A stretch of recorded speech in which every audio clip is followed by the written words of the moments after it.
here and thank you all for coming, and that was a very good introduction to what I wanted to say. And it's I should also thank RSIS, Ambassador Desker and his colleagues for giving me the chance to spend a couple of weeks here in Singapore. And I say it's a great delight. I've had a terrific opportunity to explore a lot of these issues with Singaporean friends and colleagues and draw on a lot of their expertise.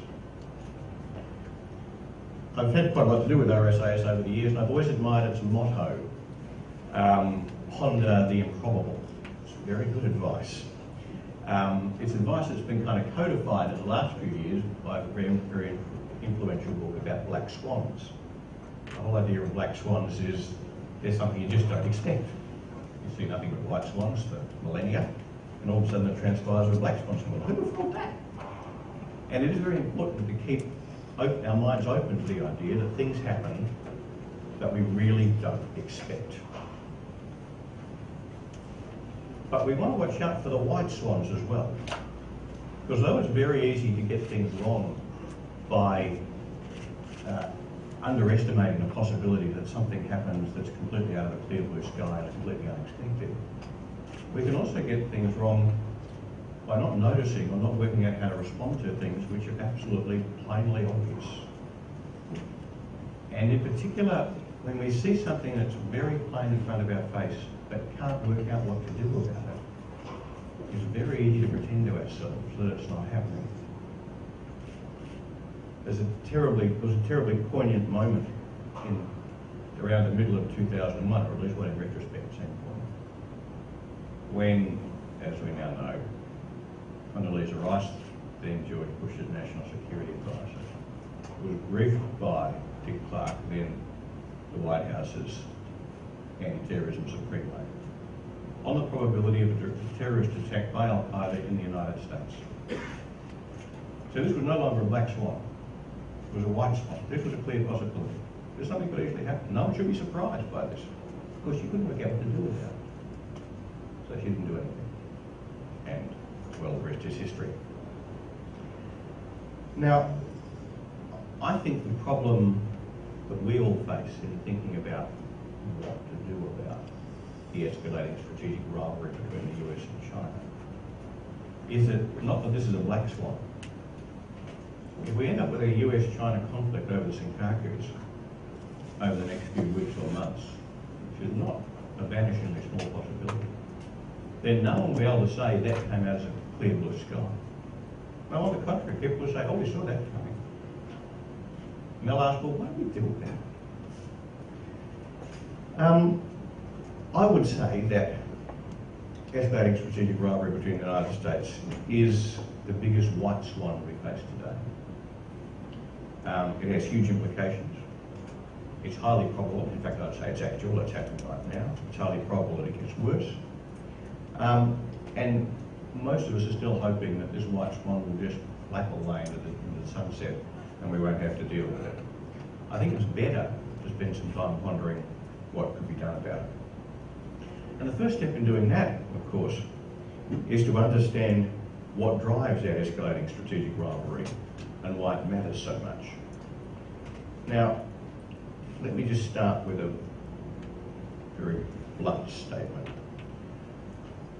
I think the present state of US-China relations and the significant escalation in strategic rivalry between what we've seen over the last few years, I would say, and the risk that that rivalry will continue to escalate over the next few years is a direct result of a sustained challenge to the US-led order in Asia by China.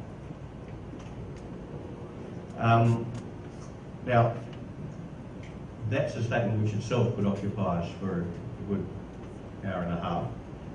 I don't want to spend too much time on that statement. I want to lay that down as a hypothesis. But let me just elaborate on it in two ways. The first is that I do think China is very serious about trying to change the order in Asia, and in particular change those elements of it that relate most directly to America's leading role in it. And it's a very big question as to why that should be so. I'll touch on this again a bit later, but it is worth bearing in mind that when we ask ourselves why do countries, as their power grows, seek more power and influence, we are asking something very fundamental about the nature of the way states are and the way they relate to one another. You might say the whole discipline of international relations and a good deal of history, the writing of history, has tried to explain that. I'm not going to try and explain it further now. I'd simply make the point that that old Thucydidean trilogy of fear, honour and interest is right at the core of this. And that, in a sense, the best and briefest answer I can give as to why I think China is making this challenge is that no country in China's position, with the possible exception of post-war Japan, has ever not done it. And it certainly looks as though it is. Why do I think in the end that China is contesting the US order in Asia? Because it's behaving as if it is. And so the next question is, why does that matter? Because it's not as though we haven't seen challenges to the regional order or global order before. It matters for one very simple reason. China is the strongest country to challenge any significant part of the global order since the end of the Cold War, since the collapse of the Soviet Union. We have had challenges to the global or regional order since then, but they've come from what we call rogue states. The point about rogue states, as we've traditionally characterised them, is that they come from the margins of the international order. They're relatively small, they're relatively weak. They don't in the end matter that much.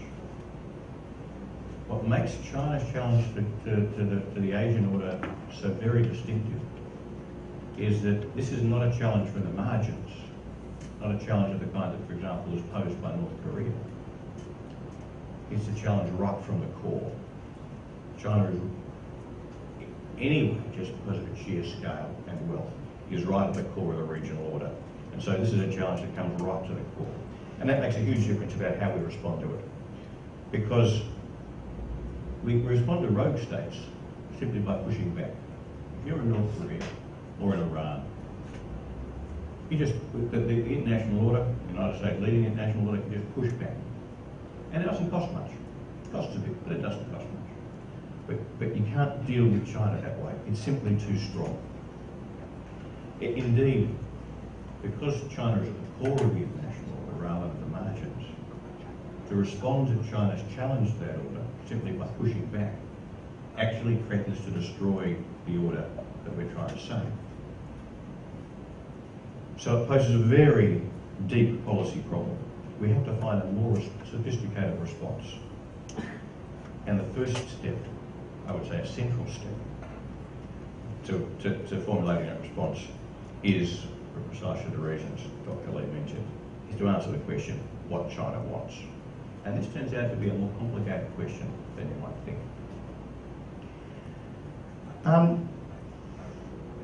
Now, one of the reasons why it's complicated is that a lot of people talking about, and I think acting on, making decisions about the way in which we respond to China's power, are uncertain about whether China is in fact challenging at all. It's a very big question about not just what does China want, but does China want anything very much?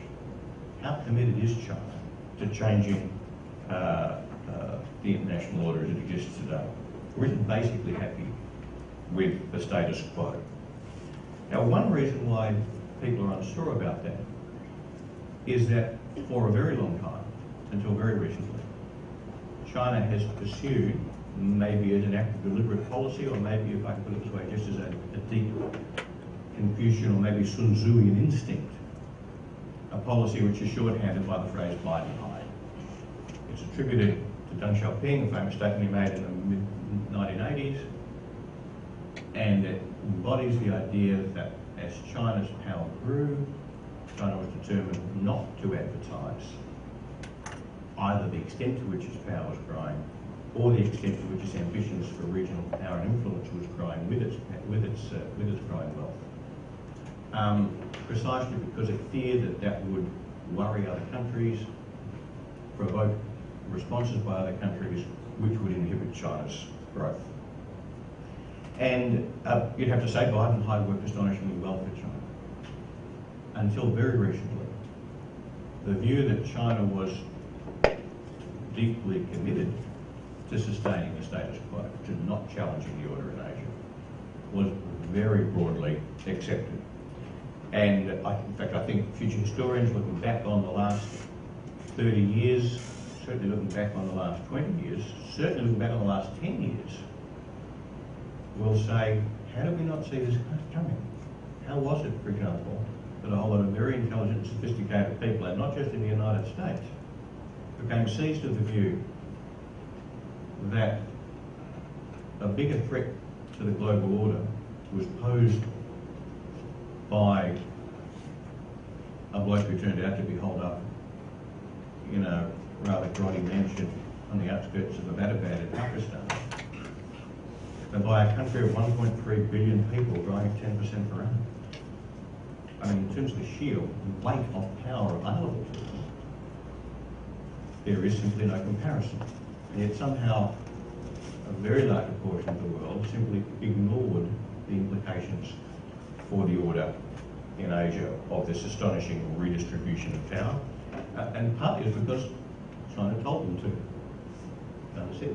Or at least failed to say that anything very much was going on. And partly because of that, but partly I think also because of what I might call the white swan effect, that is our reluctance to acknowledge problems to which we don't have ready answers. There's a very influential view, and I think particularly influential in the United States, that China, even today, is not really determined, or seriously determined, to challenge the regional order. Now, there are two versions of this view that I think are worth exploring, and I owe Evan's very elegant contribution to a workshop we had last week on maritime security for an element of the way I'm going to present these. It was just one of those moments when I thought, oh, click, that's what's happening. Because I think, as I said, there are two versions of this view. One version is that because what we have to explain, if China doesn't, if we think China's not really challenging, what we have to do is explain the appearance that it is challenging, sorts of things that we've all been witnessing. South China Sea, East China Sea, and so on. And there are two explanations for this. The first is that what's happening is that China has been accidentally or opportunistically ambitious. That is, it hasn't had a really deep sort of gut feeling that it wants to change the international order. It's just sort of found itself drifting or sliding into it. And one view is it is genuinely almost, there's a kind of an almost view that's almost psychologically accidental. People often use physical metaphors for political things, and they're almost always deceptive. So some people talk about there having been an emerging power vacuum in Asia because the United States focus on the war on terror in the Middle East and so on over the last decade. But we've used the metaphor of China having been drawn into this power vacuum. So it didn't have anything to do with China, it was just sucked in by the forces of nature, almost without wanting to.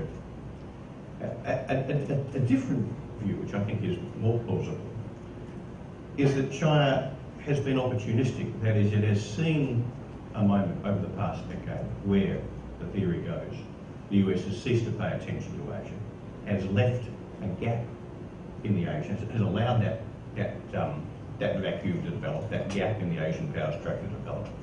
And China has, so to speak, seen the door open and has stepped through it. It wouldn't have stepped through it if the door hadn't been open, the implication is. It wasn't going to break down the door, but as it was open, it just poked its nose in and said, oh, nobody's occupying the centre of the Asian order, why don't I do it? Now, either way, whether you think it's a force of nature, like the vacuum model, or opportunistic, like the open door model, either way,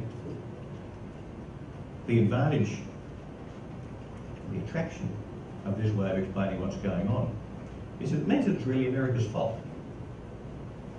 And America has vacated the scene and left the field open. So people sometimes say, if you leave your door open, it's your fault if somebody comes to the office and steals your wallet. You gave them the opportunity. And of course, the good news about this is if it's really America's doing, if China wasn't really determined to change the order, but only stepped in because the Americans weren't paying attention, it's easy for America to respond. You close the door, you reoccupy the space.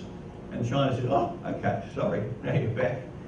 Transpires you're home after all, I'm going to pull back. And of course, the hypothesis is that as soon as America gets over its present period of focus on the Middle East, gets back to Asia, or even just says it's coming back to Asia, even just provides China with the expectation that it'll be back soon, even if it's not back yet, China will pull back and forget the challenge. Because it was never really serious about it anyway. Only did it because America seemed not to be paying attention. And this, I think, actually is the thing behind the pivot. People look at the pivot and say, what's the deal here? There's nothing to it. A handful of Marines in Darwin, about as many as there are students in this room. A couple of literal ships in Singapore, and so on. People say, this doesn't look serious. Well, of course, it's not serious operationally, but all it's intended to do is to, so to speak, wave the flag, say to China, and perhaps the rest of the region, we're back. And the hope is that China will just, on that basis, pull back. And of course, that might work if China wasn't really serious. The second version of the view that China is not really challenging is almost the obverse of that. And that is, it's the view that China isn't actually ambitious, well, not even opportunistically or accidentally. It's purely defensive. It doesn't really want to change the order at all. It's primarily conservative. It fears that America is trying to push it harder. America's trying to change the status quo by reducing China's space. And that all China's doing is responding to American pressure. And this view of what's going on is amplified and elaborated by the thought that China, for all its apparent success and power and so on, is actually a country in deep, deep trouble with a government, which is a regime which is deeply unsure about its future. And of course, this is the opposite to the accidental or opportunistic model, in that it presupposes that the problem, it still presupposes the problem's America, but the problem is not that America is doing too little, but that it's doing too much.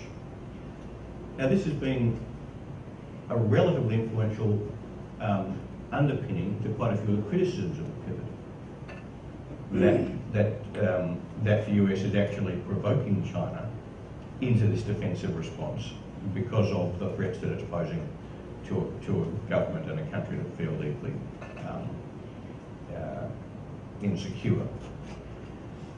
Now, these two views, of course, have opposite policy implications. If you believe the accidental one, you think what America should do is to push forward just a little bit, just to show the flag and fill the vacuum. And if you believe the defensive model, then you think the United States should pull back and reassure China that America's not trying to change the order. But both provide the reassuring argument that China's challenge isn't real, that it's easy for America to deal with. But there's no reason at all why the United States shouldn't continue to occupy the central place in the Asian order that's occupied since 1972. Now, there's a third influential view, which is often combined with one or other of these two, but which can exist on its own. And that is that China actually hasn't made up its mind. That China might one day in the future decide to challenge, but it hasn't yet done so. And this idea that China still is a country at a crossroads, it was a phrase that American policymakers often used in the 1990s, that China is a country at a strategic crossroads. It has choices to make. I think that's half true. I'll come back and talk about it in a moment. But this thought still, I think, exercises a lot of influence in American thinking and other thinking outside the United States on where China is. And it underpins the talk that we have about the idea that the correct response to China's position at the moment is shaping or hedging, or a combination of the two. You often see those two verbs put together, shaping and hedging. And indeed that's one of the ways, for example, that the Obama administration described what the pivots about. Now it's just worth digging down a bit into this, because it's worth asking ourselves, what does that tell us about how the US and those who support the US see what China wants? But shaping is all about the idea of shaping a decision which China hasn't yet made. Trying to find ways to encourage China to make the decision we want it to make, that is to not challenge the US leadership of Asia. And hedging is all about doing things now to guard against the possibility that China might nonetheless, despite our shaping efforts, make the wrong decision. So shaping is about trying to encourage China to make the right decision. Hedging is about making sure that if that happens, we're in a position to respond if China makes the wrong decision. But of course both of those only make sense if the decision hasn't already been made. And I do think deeply embedded in the way in which American policy and a lot of American debate, not just within the administration, but in the broader US policy community. And for that matter, a lot of debate outside the United States in areas that are interested in this, of course, including Asia, embed some combination of these ideas. And all of them have at their heart the thought that China hasn't made a choice, or if it has, it's only made a choice accidentally or defensively to challenge the US-led order in Asia. Now, all of these views get a lot of support from a very deep assumption, both in the US and elsewhere, that China won't challenge the regional order fundamentally because it's not in China's interest to do so. And there's a very important argument, not often spelled out, but deeply embedded in the way in which this discourse takes place, which I just want to unpack a bit. The argument goes like this. The Chinese Communist Party, above all, wants to survive and hang on to power in China. I agree with that view. That in order to do that, the central concern, indeed the only concern, is to keep China's economy growing. Familiar with the arguments that if the economy stops growing, social unrest will escalate, the leading position of the Communist Party will be challenged. And China's economic growth depends absolutely on the maintenance of the existing order in Asia. Therefore, the survival of the Communist Party depends on the maintenance of the existing order in Asia. Therefore, the CCP wouldn't be dumb enough to challenge that order by trying to contest American leadership of that order. And besides, it's got too much else on its plate. It's too busy. Now, as I say, that various elements of that argument very familiar to us, although it's not often spelled out like that bluntly. Now, I think this argument about this view of China's or the CCP's priorities embed two sets of assumptions, both of which have to be pretty carefully examined. One is about the CCP's priorities themselves, and the other is about the implication of challenge to the status quo to these priorities. The first is the assumption embedded in the first premise. Second premise, that China's capacity, that CCP's capacity to hang on to power depends solely or overwhelmingly on its capacity to keep growing the economy. I think there's a good deal in that. No doubt, one of the things that keeps China's political system, which is very unusual for a country with its state of economic development, working reasonably well, is the immense legitimising effect of sustained economic growth. There might be lots of things that a lot of Chinese don't like about their governing party, but at least the economy keeps growing, and that does work wonders for people's attitude to their government. But I think it paints way too simple a picture of China, and way too simple a picture of the Chinese voters, if I can use that expression, to imagine that that's all they care about. And I don't think there's any evidence that that's all they care about. In fact, the evidence is quite clearly, such as it is, the other way. Like citizens everywhere, Chinese people actually have quite a complex set of expectations of their government. Like Singaporeans and Australians and Americans and Europeans, Japanese, they expect their government to foster economic growth. Absolutely. But they also expect their government to do a lot more. Because the government is not just a service provider. It's not just like the person who runs your mobile phone service and you expect the mobile phone service to work. You don't go to the Olympics to barrack for your mobile phone provider. You do go to the Olympics to barrack for your country. Because most of us, most of the time, to a degree that still is, I think, in a way mysterious and surprising, identify ourselves with our country and want good things for it. We want it to be respected and want it to be powerful. And it's certainly true that the citizens of very powerful countries want that a lot. I think it goes back to the lucidity and mysteries of why states behave with one another as they do. I think it's very likely that in order to sustain the legitimacy, the Chinese Communist Party must deliver to the Chinese people not only the second refrigerator and the second car, the first refrigerator and the first car, to those who haven't yet got one, but a sense that China is occupying a leading place in the world. The intellectuals who mused about China's predicament as the catastrophes of European dismemberment descended on China in the 19th century talked about their hopes to make China wealthy and strong. And I think today's Chinese would feel no differently. And of course, neither do Australians, neither do Americans, neither do the British when they have the chance, neither do the Japanese when they have the chance. That's what countries do. And so I therefore think that the CCP, and I think the CCP understands this, that they must not just satisfy their electorate's aspirations for more economic growth, but also aspirations for China to increasingly occupy a place in the international system which befits China's present power and, of course, its past greatness.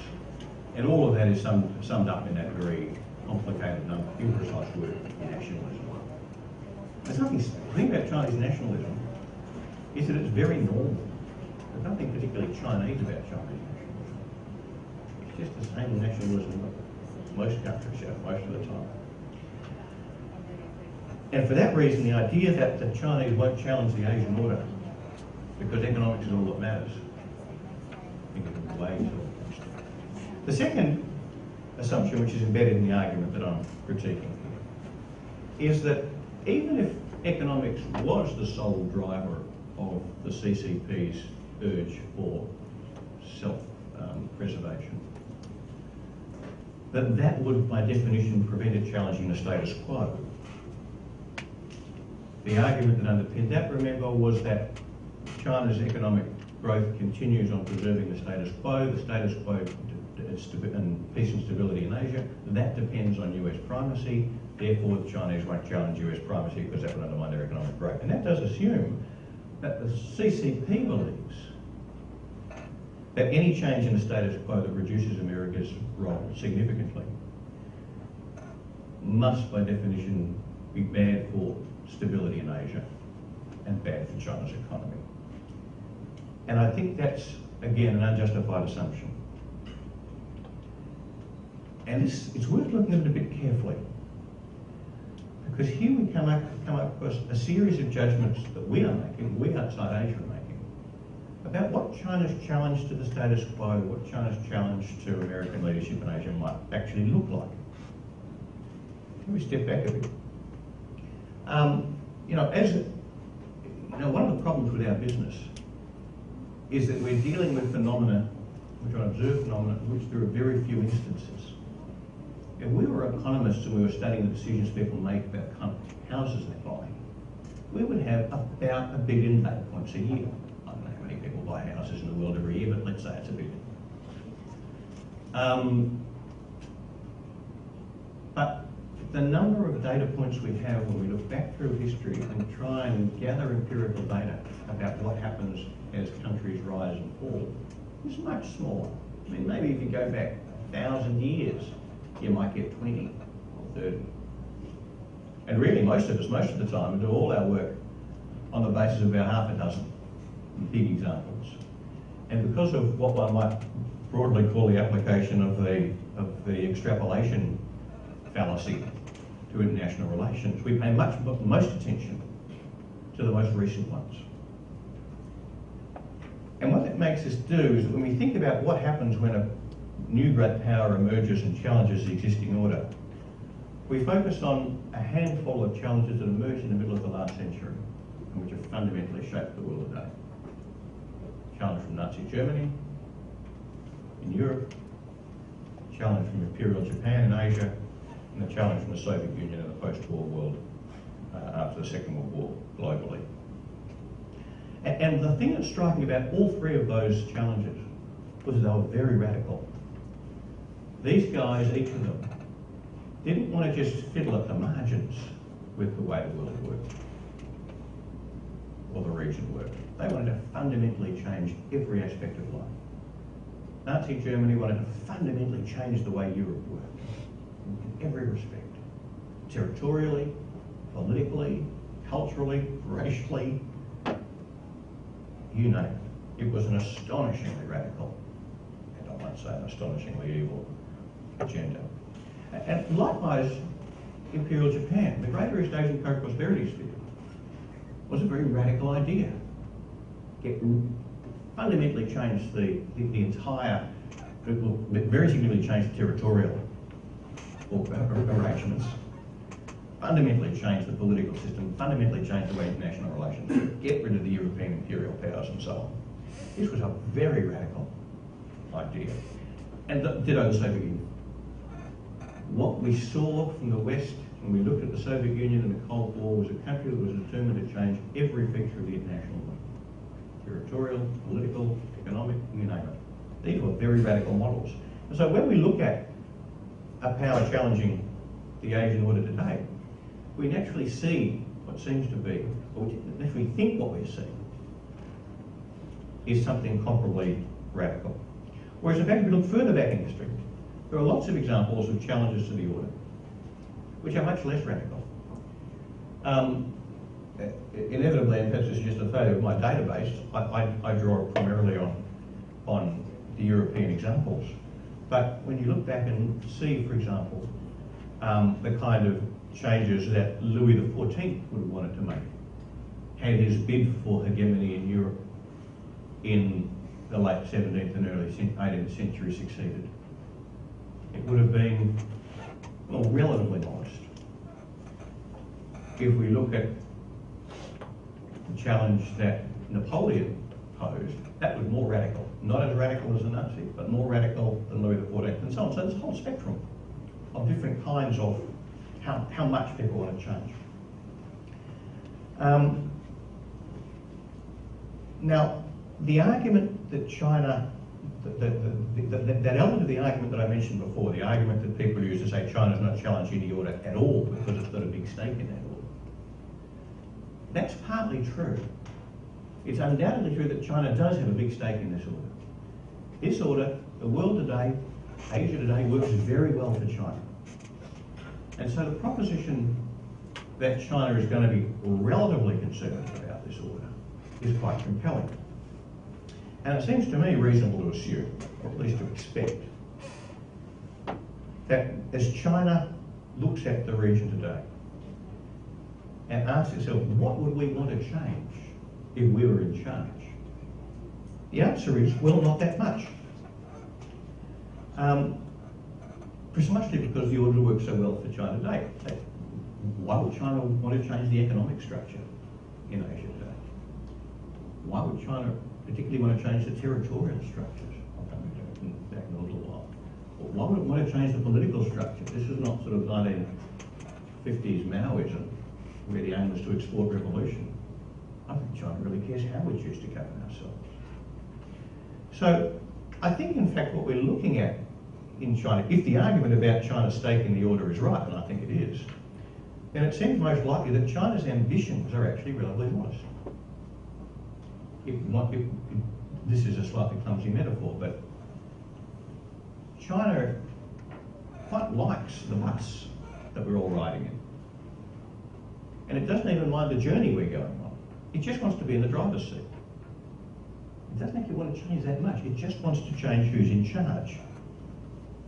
Now, if that's intended to sound reassuring, it's not really. That's still a huge change. For us to move from an era in which US uncontested primacy has been the absolute foundation of an astonishing era of peace and stability, to an era in which US leadership is replaced by Chinese leadership, is a huge shift. That's a very, it's not something to be, not something to be taken lightly. But it might not be as big a shift as we assume, because for the rest of us, certainly in the United States, but I think certainly in Australia, it's tempting to see US primacy itself as essential to the Asian order. In other words, the idea that you can just change the driver of the bus without changing the journey or the bus itself. China would just take over the US as the leader of the region and everything would go on the same. That seems to many people very unlikely. That by definition, a change of leadership would constitute a fundamental change to the order. And all I can say is, first of all, I think that needs to be tested. And secondly, I'm sure China doesn't see it that way.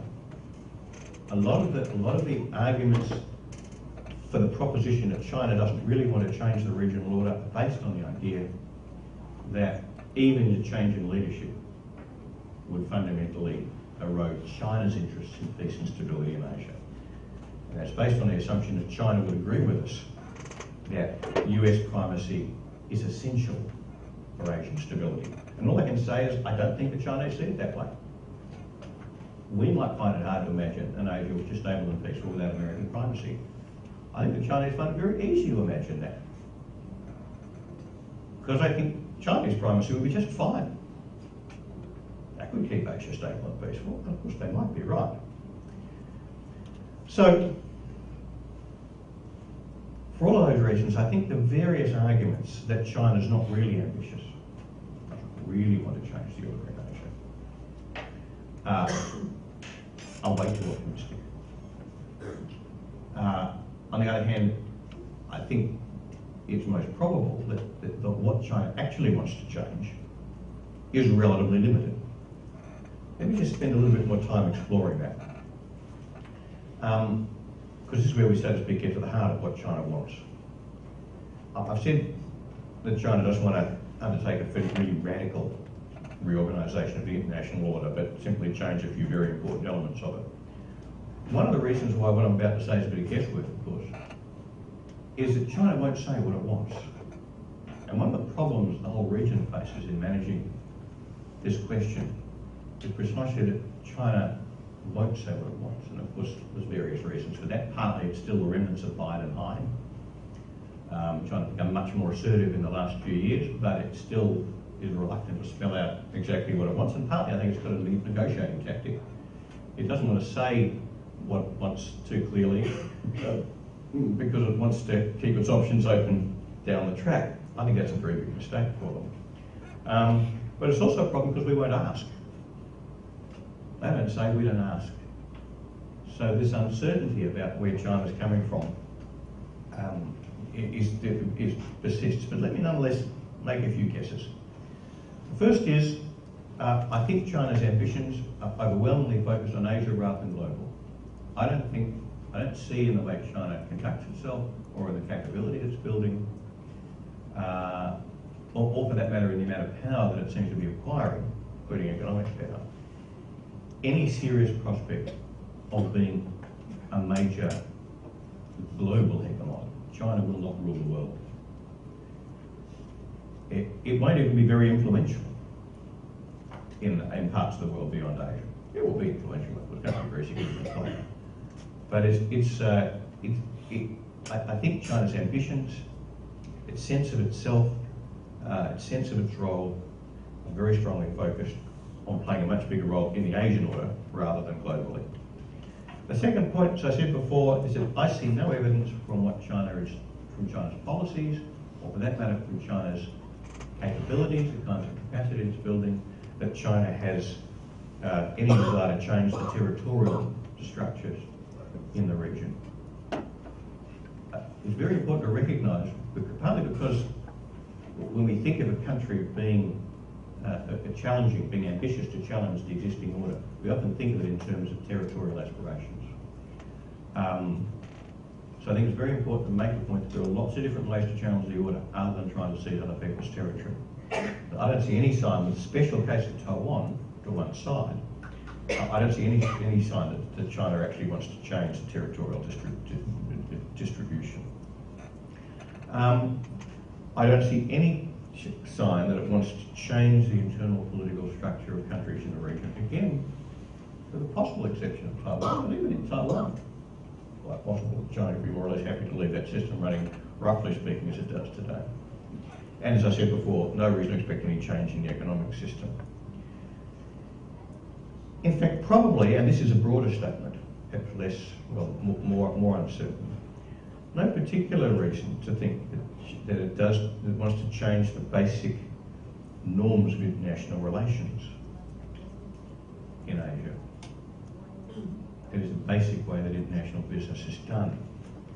And the reason I say that is that I think when you look at the little that China says and look at what China does and look at how China thinks of itself, I don't see evidence, at least not a great deal of evidence, there is perhaps some, that China really, even at its most ambitious, wants to play a bigger role in Asia in future than America has done in the past.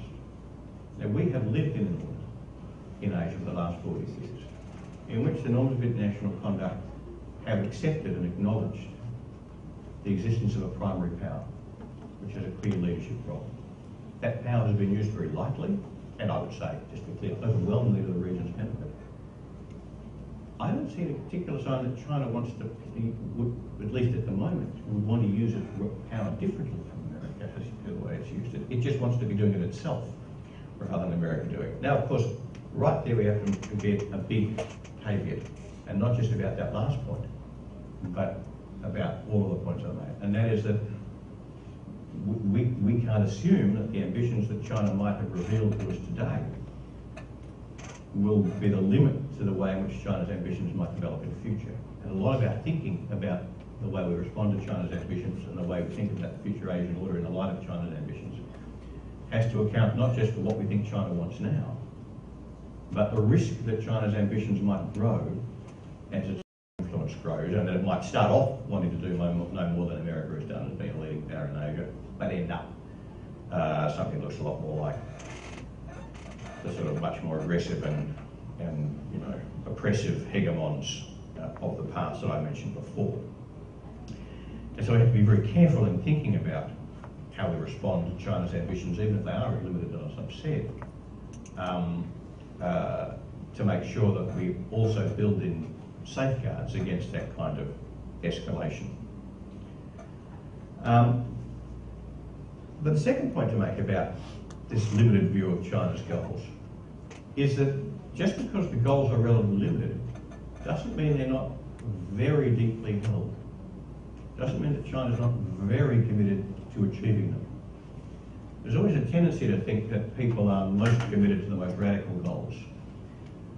But I think very often countries can be extremely committed just to hanging on to what they've got or achieving some relatively modest but to them very significant goal.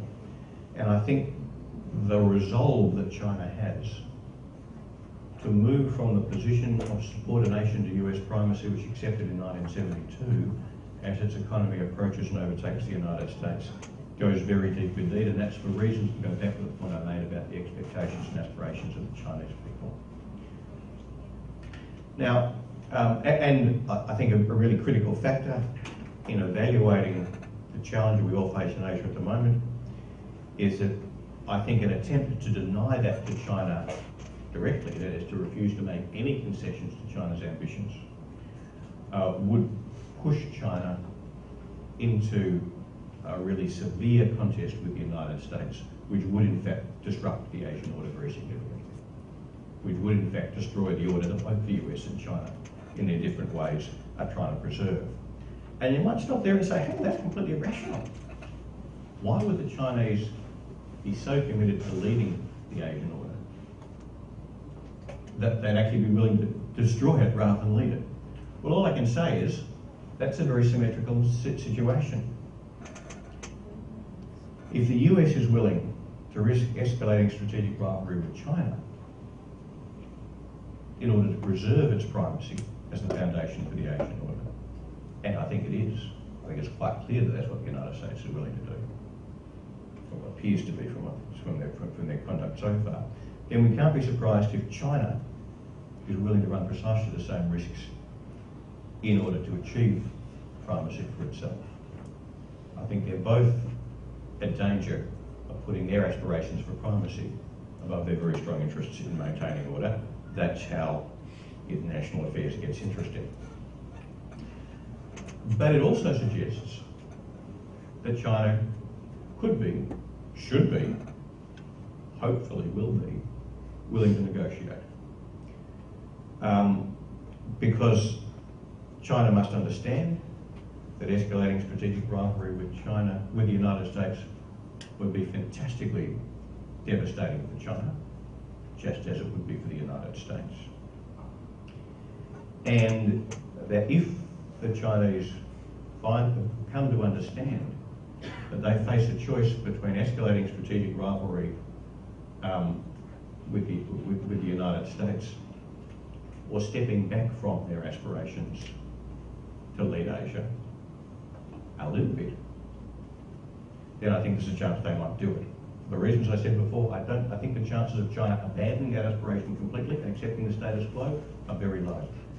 I think the chance that it might be prepared to moderate those aspirations, those already quite moderate aspirations, to moderate them further for the sake of avoiding escalating strategic rivalry with the United States, is quite high. And a really critical question then is, well, how far back might it step? So the question then is not what does China want, but what would it settle for? I might want to sell you my car for $5,000, but I might settle for $4,500. China might want to take over the leadership of Asia from the United States, but what will it settle for? Well, I don't know, and they don't know, but here's a guess. And that is, I think that China will not settle for anything less than being treated as an equal. That is, that the minimum change in the regional order that would be required to satisfy China and therefore prevent, at least from China's side, escalating strategic rivalry, is a new regional order in which the United States and China share power as equals. That's a very tough choice for China. It has to recognise that it can't win a strategic competition with the United States and Asia. I don't believe it can. And it has to ask itself whether or not, that being so, it's not better to settle for something less, perhaps something like equality, rather than to run the costs and risks that rivalry would bring. It would be a very tough choice. I'm sure many Chinese will be very disappointed that for all of China's achievements in the last 30 years, it still has to see its power in Asia constrained and moderated by a strong US presence. But it's a very tough choice for the United States as well, because the United States has a precisely symmetrical choice to make. And that's really, where this white swan sits right now, if I can put it that way. I don't think we're going to get the future of Asia right unless we all recognise that China does, I think, very deeply want to change the order in Asia. But that there's a chance that its aspirations might be moderated to the point that perhaps we could live with it, perhaps we could live with that kind of order. I think we could.